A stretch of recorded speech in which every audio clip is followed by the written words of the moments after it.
qofka masterka ama pro traderka uma baahna inuu isaga uu isfaanayo ama mataqaanaaye uu hadlo laakiin waa in aqoontaada iyo jaartigaaga ay hadlaan iminka traderkani fiiri waxaana tusin doonaa analysekiisa iyo weliba beforekiisa sida uu suuqa u dhaqaaqa waa arkaysaan all the way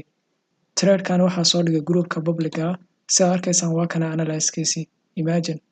just inuu week candleka uu qaato kadibna boom ka helo ma fahantay so that one wuxuu ahaa maxay analysekii waa u fiirso sidii aan iraada uu suuqa sameynaya beforeka traderkan ku tusiyo waa kana week candleka ay qaato kadibna entry pointiga waa ka suuqa halkan ka qaatay TP1 TP2 full targetkii asla aragna marka suuqa muxuu sameeyay you can see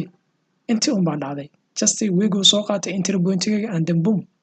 ilaa hadda sida arkaysidna suuqu saan u sii daadanaya still candlekan hadda iminka week buu doontay kadibna sidiisi lamid uu istaan gareynaya insha Allah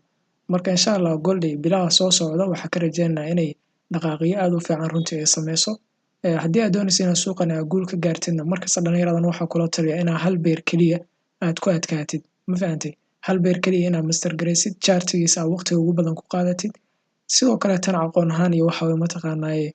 emotion ahaan baa isku dhistid